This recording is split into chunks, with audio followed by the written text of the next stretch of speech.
if you had to, what are the three? Shag, marry, and kill. Shag, marry, or kill. Shag, marry, or kill. And this is just hypothetical. Adam, Jeremy, Pat. He's like, I didn't do anything. I think that's to be a part of this narrative. So I'm going all three of them? I'm one of each. All right, so I only get to shag one, kill one, and marry one. That's it. That's it. Adam, Jeremy, and Pat. Yep. Oh, boy. Well, I think I would definitely shag Jeremy. Perfect.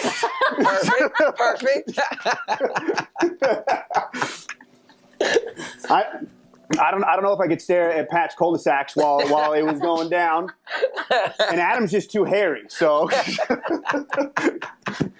And if you see Jeremy, we got the new video coming out for Afterburn, the guys be like, girls be like video. And if you see Jeremy in some yoga pants, now you know what I'm talking about. Nice. So I got kill and marry. Oh man. Man, this is good. Pat and Adam. Who am I going to kill and who am I going to marry? I think I'm gonna kill off Adam. I think I'm gonna kill Adam, and I think I'm gonna marry Pat because Pat just seems like he'd be a fun ass time. Like, you know what I mean? Like, I feel like I could travel. Yeah, I'll travel, take vacations all the time. Be lots of vacations, lots of Vegas. So yeah, I'm going. I'm going. That was awesome, man. I like it. I think That's a good question. That was a good question.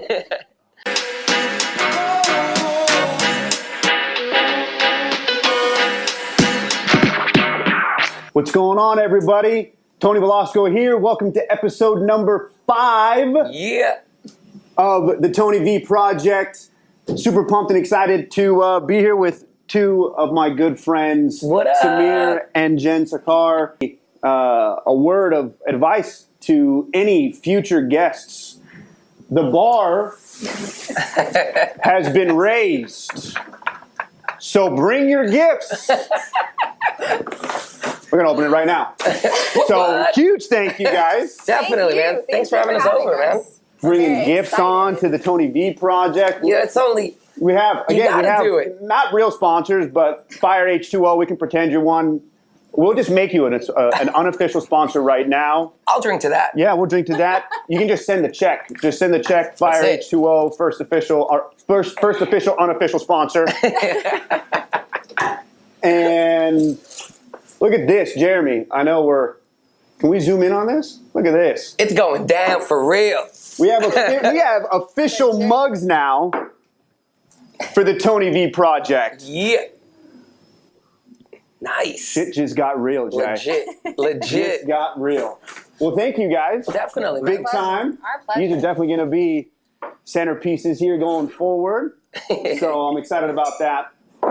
But let's get to it. Let's get to, why you guys are here. Like I said, it's really kind of inspiring watching you guys and what you're doing. For anybody that doesn't know, these guys have started a charitable organization or I don't know if you would call it kind of a one-off, or you're affiliated with Sanfilippo, and you guys have Carter's Challenge. But just kind of, before we get started on everything, why don't you give everyone a breakdown of Carter and Sanfilippo and Carter's Challenge and just kind of the gamut. So why don't you go first? So Carter's 5, and we found out that he had a really rare pancreatitis disorder when he was right around 18 months. So due to that, his GI, when he was about 3, was like, hey, he's still not potty trained. Like, let's go send you to the geneticist to make sure that nothing's wrong. And I was like, okay, thinking like there's no chance that this child has 2 genetic disorders. We walk in, the geneticist looks at our son, looks back at us and goes, I think your son might have MPS. And I'm like, well, what's MPS? And he's like, well, it's mucopolysaccharidosis, and I think he has Sanfilippo. And I'm like, Sanfilippo what? And then he starts listing all these horrible things that come with this disease. And I remember going home with him that night thinking, like, there's no way Carter has like this. So with Sanfilippo Syndrome, which Carter was diagnosed with that following May. So we're almost we're a year and a half into diagnosis right now. Around 5, they typically start losing their speech and language. They have sleep issues to where they're up at all hours of the night. forget how to swallow, they won't be able to eat, they have painful muscle movement disorders, seizures, and because there's no cure, they'll die in their teens. So. Wow. And one of the things that I know, it was incredible, obviously, for any parent, any human being to receive that kind of news. And we were devastated, but I remember very well sitting the next day on our stairs with Jen, and it was the first time that we were able to really cry about it because we had our daughter with us, and we wanted to make sure that she didn't feel at all any of the pain that we were already starting to endure. And I remember talking with Jen, and we're saying, you know what, we're not going to be victims.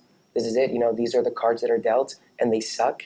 And I wish that nobody, not my worst enemy, would have these type of cards dealt, especially with your children. It's one thing if you're told that for yourself, right, for your child who deserves an opportunity. But we said we're not going to be victims. Let's figure out who's leading the fight, who's out there trying to figure out a cure for these children. And Jen found the Cure Sanfilippo Foundation. So we don't have our own foundation. We're just parents involved who love the people who started this foundation.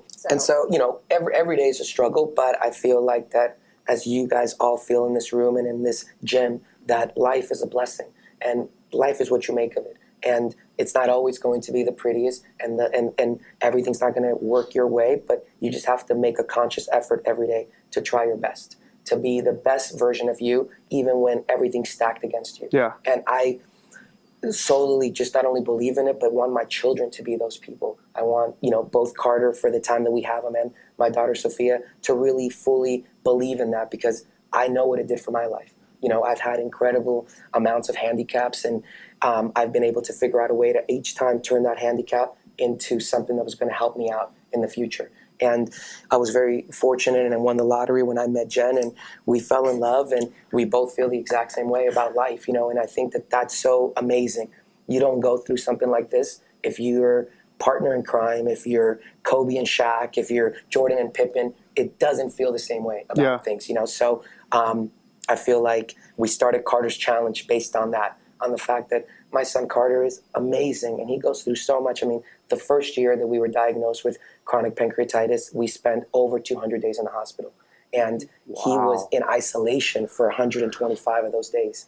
He's the happiest little boy that you could see. He's so passionate about life and about sharing and about, I love that about him. Like in all the videos, you can feel that. You can sense that in his videos. Like if he loves something, he wants everyone to just love it as much as he does. Honestly. Yeah, he's amazing. And my daughter Sophia is equally as amazing. And she's how old is she? Grow up. She's 7. And she honestly is so wise beyond her years. She's so nurturing. She's already has like this like little mothering thing about her. Like when she knows he's not feeling, oh bud, are you okay? Like, just like wants to cuddle him. And I mean, she's had to grow up really quick. That's something that I just feel terrible about on a daily basis, but she has done it with so much poise that I'm so blessed that she's our daughter. I am just so proud of her every single day.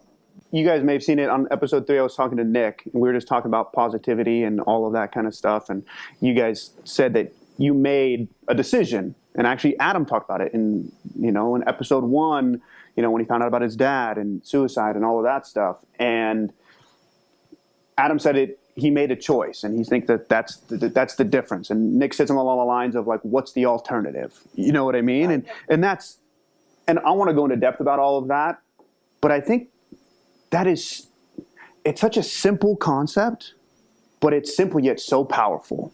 You know what I mean? Because it's what is the alternative? To just waste the rest of your days here? Who are you helping? Yeah, who are you helping? You're not helping yourself. You're not helping Carter. You're not helping Sophia or your friends. There's absolutely no good that can come from it, and so there kind of is no other choice.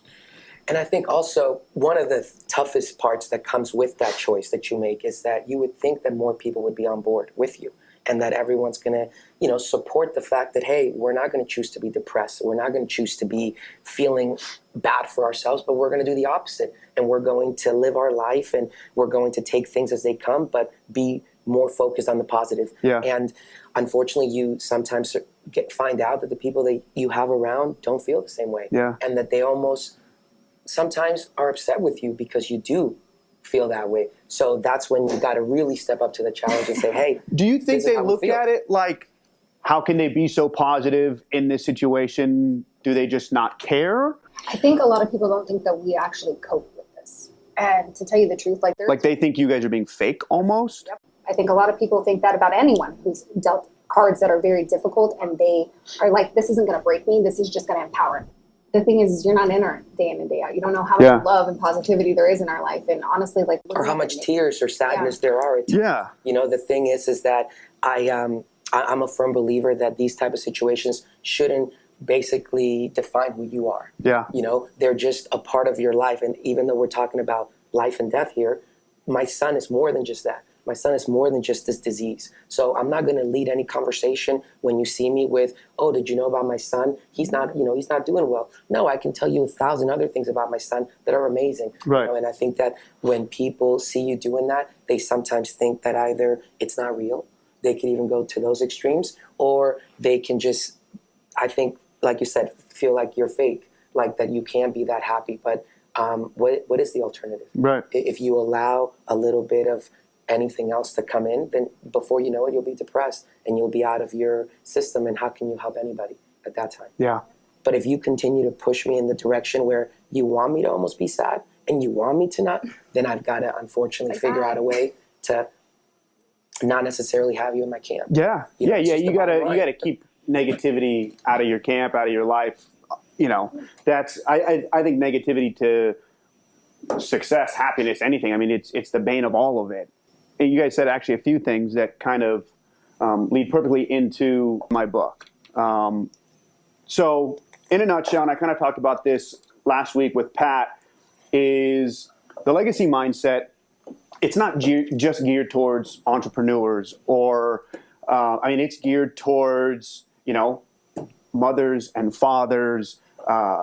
It's the idea of not just the mindset that you need for success, but the mindset that you need really just to live a happy, fulfilled life in general. And it's centered around the concept of the legacy that you want to build and leave, that legacy expands beyond just yourself, that it expands to your significant other, to your friends, to the people you interact with on a daily basis, to your children. And the mindset that's necessary to kind of see it through and see it fulfilled. And there's three main concepts of it. The first is that you reverse engineer your decisions for your legacy, to achieve your legacy. I think so many of our decisions are based on short-term gratification. We could take something very simple as working out. I think a lot of people that are watching this can probably relate. And I break it down into three different categories. That there's decision, that you make decisions for three things. You make decisions for task value, result value, and then legacy value. And most people don't make decisions for the third. They make them for the first two, and most make them for the first, which is task value, which is mean you only do something because you find enjoyment in the task itself, right? So it's why people just binge watch TV because instead of doing something else productive, because they actually just, that's more enjoyable to them. Result value is doing something not necessarily because you like the task itself, but the result of accomplishing that task has value to you. So if we put in a working out reference, if you don't like exercise, right, then you're not going to do it for task value because you don't like to exercise. But maybe you'll do it for the result value, that even though you don't love it, you know the benefits that come from doing it. And so, better health, more energy, et cetera, et cetera, et cetera. So you do it for that reason. And then hopefully you end up liking it enough to do it for task value. I think for a lot of people that's still not enough. The result value decision is still not enough. And so the big part of the book is to re-engineer your mind or reprogram your mind to do it for legacy value. That it's more than just the results that you personally get from going to the gym or the task that you enjoy of working out. That it extends to your kids. That if part of your legacy is to raise kids that are healthy, that have high energy, that are motivated, that they are going to do what they see their parents doing. You will never be able to get across to them to do all these things if you don't do it yourself. And so that should be the motivating factor, that even if you don't like exercising, that even if you don't see for yourself the benefits of doing it to have more energy and be healthy, then God damn it, do it for the kid that you are trying to motivate, that child who is a part of the legacy you're trying to create. And so taking that concept into how you approach, business, your kids, your relationships, everything. The second part is learning how to define exactly what you want your legacy to be. I think that's hard. That's kind of digging deep within yourself and finding what you really desire and want. The third part is the kind of part I really want to get to, and that's the legacy pyramid. And so it's a pyramid that I've created, and it has interpersonal skills on the outside. Those are the skills that you use on a daily basis to interact with people. Things like people skills and organization and diligence and things like that. Things that I think are necessary to make you have a successful life. The inside of the pyramid, which I call the heart of the pyramid, are the interpersonal traits, the things that kind of make you who you are. And that's what we want to get to, because I think that is the foundation of everything the legacy pyramid is, and nothing else is possible unless you first have that core. And at the bottom of it, each tier builds upon itself. So the bottom tier is self-esteem and self-awareness. And that builds into the second tier, which is positivity, which we talked a lot about, and perspective. Yeah. And that's really what I want to get to, a lot of what you guys are talking about. Then it goes into gratitude and humility, which I think is like the be a good person tier. And then the top of the pyramid, that I have the thing that's the most closely related to success and happiness and everything in general, is perseverance. Resiliency, determination, grit, whatever you want to call it. And those three things, I want to talk about positivity and perspective, and the top, which is resiliency or perseverance. Because I have it set up, and I believe that unless you have everything else, unless you have perspective and positivity and humility and gratitude and self-awareness and self-confidence, if you don't have all of those, perseverance is impossible. And if that is the key, if perseverance is the key to success at anything, it is so important that you build and focus on getting all of those other traits first. And you guys, part of the reason why you guys are here, I think exude all of those things. And your perseverance is why you guys are so inspiring to everybody, and why I think Carter will have a fulfilled life, and the legacy you guys are going to leave are going to extend so far beyond just you and him and everything. But I want to know your thoughts on that. I want to know your thoughts on specifically perspective, positivity, and perseverance. I want to know how you guys implement that on a daily basis, and how you think, if it does, how it helps you with everything that you guys do. Thank you so much for your compliment. Because Yeah, I mean, that nice. I don't know about that, yeah, I mean, but we're just living. We're just doing it. That's it. No, I mean, you're speaking our language. Exactly how you said that, pyramid. That is everything that I think you literally nailed it on the head. If you're like, here, let me give you the tools to success, you laid it all out for people. And like you said, it doesn't need to be with family or business, or it could be a lifestyle. Think of it that way. Yeah, exactly. How you live your life. Yeah. Do you guys find it tough at all? Because I see so many other charities out there, right? Big ones and small ones, not using the funds properly or correctly. Yep. But I watch how you guys go about what you guys do. And there's an element, a very strong element, of just pure genuineness. I absolutely fell in love with the video you guys did and the event or whatever of Halloween when it wasn't Halloween, because that's Carter's favorite holiday, and everybody on your street, everybody. So kind. So Jeremy, we'll have to put a little clip on there of this. So kind. They all did it. They all rallied around, and they all jumped on board, and it was, I don't know, you have to remind me, I don't know what month it was. It was like summertime. It was like, you know what I mean? It's like summertime, and people are in their costumes going up and down the street, and Carter's having a blast. And that, I think, is a testament to you guys and your genuineness, because people just, they believe. And I think that's why they're so quick to just support you guys, and Carter and Sanfilippo and everything. But do you guys ever find that it's harder to distinguish yourself from the ones that, you know what I mean, that aren't as genuine, big or small? I think there does come a time, I know with the Sanfilippo community, it's a very small community. So, and everyone means well within it. I think what's hard about it is that, we just kind of want a legacy for our son in a sense. And when we jumped on board with Pure Sanfilippo, everyone within that foundation, they are in it together. We realize that teamwork makes the dream work. And if you're not all there, you're not going to get, our goal. And we were really lucky to reach our goal this year, which was like $1.5 million that we raised just this last year, which is phenomenal. But yeah, it is hard to distinguish yourself.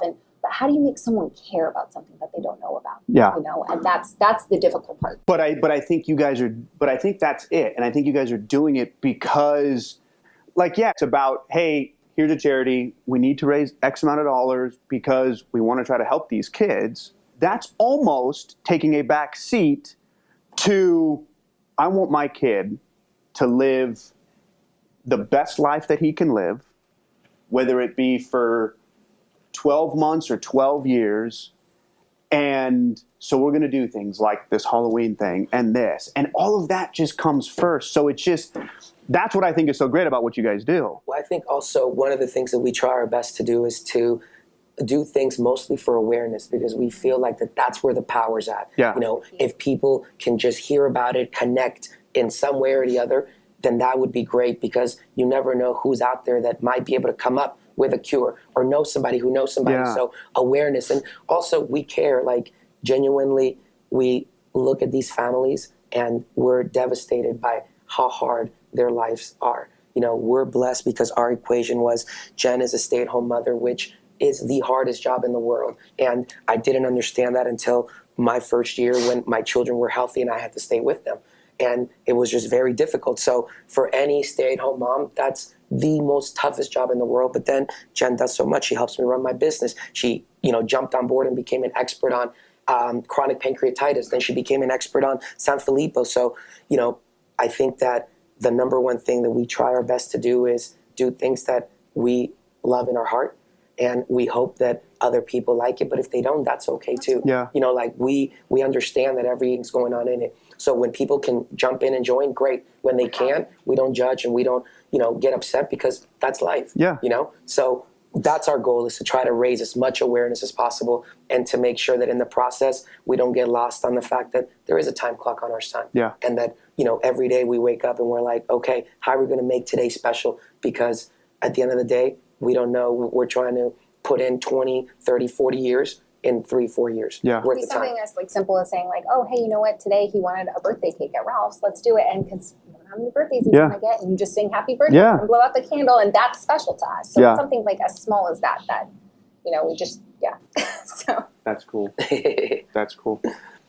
You guys already kind of mentioned it, but I'm really curious on a deeper level what it was like for a parent. And there's a reason why I want to ask this, and it's because there's got to be an initial moment of tragedy when you guys first found out. And I want to know what it was like when when the doctor delivered those words. I'll take this one first. Yeah, you go for it. Our son had been in the hospital for 14 days and they still didn't know what was wrong with him. And he had lost a lot of weight and he was in a lot of pain and he was vomiting and couldn't keep anything down. And the doctor came in and said, look, I don't have good news for you guys. We still don't know exactly what caused it, but he's got this disease called chronic pancreatitis. We've never seen it. So it's never good if you're the first person that has it. And we don't know life expectancy. We don't know if this could be something that ever will be fixed. And Treatable. if somehow this is going to take him away today, tomorrow, or in a few months. I remember asking the doctor, after a couple of days, will he be ever able to play sports? And he said, no, he'll never be able to participate in any activity. His stomach is too extended. And, if he just gets hit a little bit, Really? He can go into an attack and pass away. Really? He could bleed out. He can do anything like that. I had no idea. Nothing like that. So to me, waiting for my son to be born, counting his fingers and his toes and knowing that everything was going to be okay, and then getting hit with this, that brought a lot of tears and a lot of sadness, but we tried our best to make it work. And then when we found out about Sanfilippo, I remember we were in Disney World, and the doctor called 2 months early.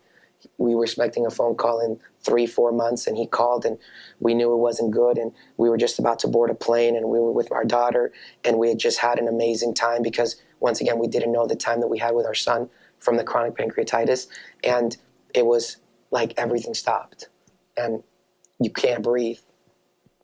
But at the time that all this is going on, you still have this duty to your daughter to not let her for 1 second hurt. If you can take that away from her, then that's what you do, So my wife and I led our getting to the plane and doing all that. And I remember it was just the longest plane ride I think ever. we said like maybe 5 words to each other on the plane, because we both knew, like, if we even brought it up, we were both just going to immediately just be in tears. And the drive home was so silent. And then as soon as the kids went to school the next morning, that's just when the floodgates opened, and we're like, what are we going to do? Like, what are we going to do? Yeah. So. And it was just, it was crazy to me to think that after doing research that night, and, none of us got any sleep, Jen and I, we did research, and we were just, we couldn't believe that something so nasty could be out there for kids. And the fact that you just never know as a parent, So it was just crazy. And every day, it was about 6 months where every day, at least 2 or 3 times a day, I would just bust out crying, and you couldn't help it. And you're still trying to live your life and figure out what's best for everyone that you've touched and that's around you. And how can you still be able to help them out with what you're doing? So It comes in waves, honestly. Like, you have high days and you have low days, and some days it just hits you harder than others. Lately with Carter, he's been having really restless nights, and he's been getting like very aggressive, which is a part of the disease. And for us, it's just hard to watch because we're starting to see our son start slipping. And that, I mean, even right now, I just got chills saying it, and I say every single time I say it, I get chills. But it's just so heartbreaking. And it's like you said, you just got to find something to kind of go forward and be like, okay, this sucks right now, but I'm not going to let this define this moment. So, what is your guys' legacy? What do you guys want your legacy to be? I think we have a couple of different legacies, but I think the main one that we want is for Carter. I want the Save the Unicorns to follow him. And you can go to savetheunicorns.com, and it immediately goes to your Sanfilippo Foundation right now. And I really just want people, anytime that they see a unicorn, to think of Carter. I know that people know about childhood cancer and all those things. I want to get Sanfilippo on that same platform. I want that to happen because I think it needs to happen. So.